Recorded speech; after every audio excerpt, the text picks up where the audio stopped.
Some wars, they just shift a border here and there, but others, they decide the future of everything. The Punic Wars, well, they were definitely the second kind. We're talking about a 100-year-long clash of titans, a fight for the very soul of the Mediterranean.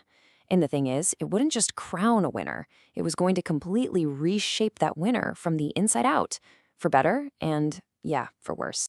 Okay, so picture this. It's 264 BC, and the Mediterranean is basically a powder keg just waiting to blow. You've got the Roman Republic, this up-and-coming power, really tightening its grip on the Italian peninsula. And then, across the water, you have the massive seafaring empire of Carthage, ruling the waves from North Africa. The stage was set. It really boiled down to one huge question. What happens when two growing empires realize they both want the exact same sea? Now, to really get what's about to happen, you've got to understand just how different these two powers were. I mean, they weren't just rivals. They were practically opposites in every single way. And this is what's so fascinating, right? It's a total clash of identities. Rome, a land power, through and through. Its strength was built on legions of citizen farmers fighting for their republic. And that idea, that foundation, is ironically going to become its biggest weakness down the road. But Carthage, totally different. They were a sea power, a massive trade empire run by rich merchants who just hired mercenaries to do their fighting for them. So you see, this wasn't just about who gets what piece of land. It was a battle between two completely different ways of life, one fighting for civic duty, the other fighting for the bottom. And let me tell you, Carthage played for keeps. Their whole deal with trade wasn't just about being the best, it was about being the only one. They had this brutal monopoly, and if any foreign ship, say a Roman one, dared to sail into their waters, well, they'd just sink it, no questions asked. For a Rome that was starting to get really ambitious about its own trade, that was just not going to fly. A fight was absolutely coming. And that fight, wow, it would turn into one of the longest, most brutal wars in the ancient world. And it wasn't just one war either. Think of it more like three separate, absolutely savage rounds for total control of the Mediterranean. So in the first round, the First Punic War, Rome, this land-based power, remember, had to learn how to fight at sea, and fast. They managed to pull it off, and they got Sicily for their trouble. The Third Punic War, that was just a brutal finale. Rome basically just wiped Carthage off the face of the earth. But it's that war in the middle, the Second Punic War. That's the one that became the stuff of absolute legend. Yeah, this part of the story is completely dominated by one man, one of the greatest military geniuses in all of history, Hannibal Barca. And his goal wasn't just to beat Rome in a battle. No, he wanted to break its spirit right there on its own home turf. Hannibal's genius was just pure audacity. The Romans were waiting for an attack from the sea, right, from the south. That was the logical move. Nobody, and I mean nobody, thought an entire army could march over the frozen peaks of the Alps. But Hannibal, he did it. He led tens of thousands of men, horses, and even war elephants through insane blizzards and enemy ambushes and just appeared in Italy. It was like a ghost showing up for revenge. So the Romans are, of course, stunned. But they're also Romans. They don't panic. They get angry. They respond with just overwhelming force.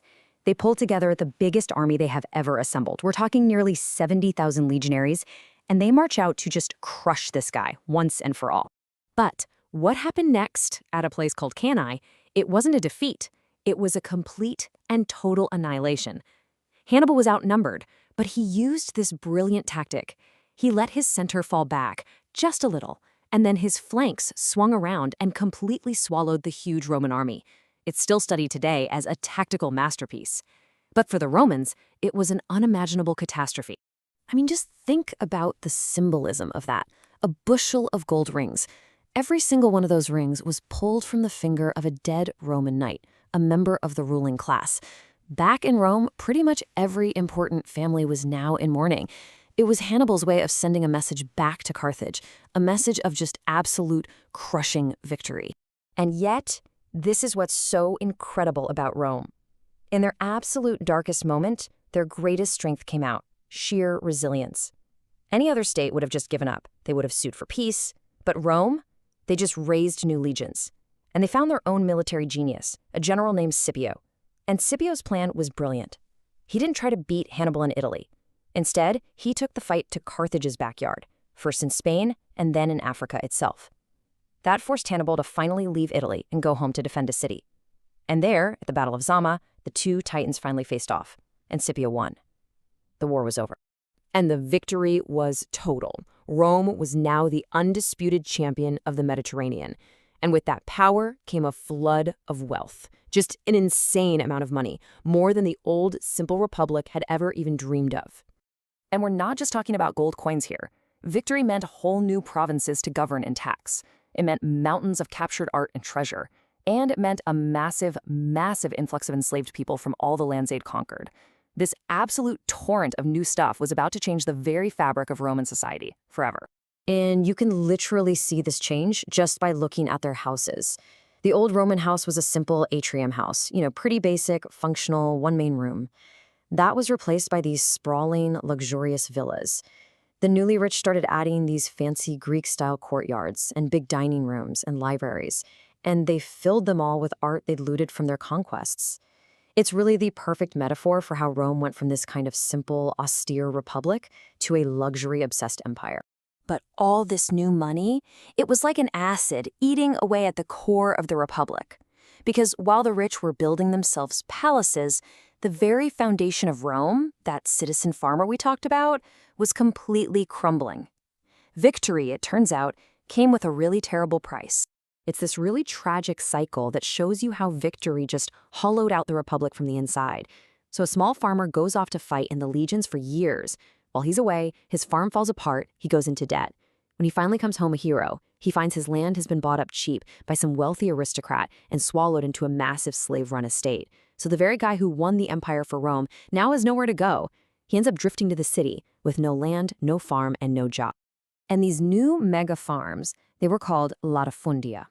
They weren't worked by Roman citizens anymore. No, they were run by huge gangs of enslaved people captured during the wars, and they were often treated with just unbelievable cruelty. This created another powder keg right in Rome's backyard. Italy and Sicily were torn apart by these huge, violent slave revolts that took the Roman army years to finally crush. Meanwhile, back in the cities, all these displaced, landless citizens, the veterans, they formed this massive, angry, poor mob. And it didn't take long for ambitious politicians to figure out how to get their votes. The formula was simple: bread and circuses. Keep them fed with free grain and keep them distracted with bloody gladiator games. And just like that, a brand new and a very dangerous kind of politics was born in Rome. Which brings us to this huge, tragic paradox at the heart of the story. You see, in the process of winning the world, the Romans started to lose the very things that made them strong in the first place. At the end of the day, winning the Punic Wars is what turned Rome into an empire. But the cost was immense. It destroyed the backbone of the army, the citizen farmer. It created a corrupt political system based on handouts, and it opened up this giant, uncrossable chasm between the super rich and the dirt poor. Rome's greatest victory over an enemy had kicked off its most dangerous war, a war against itself. So the 100-year struggle against Carthage was over.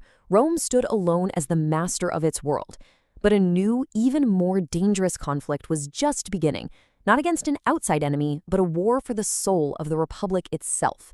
Rome won the war for the Mediterranean, but the real question for the century that followed was this: could it win the war with its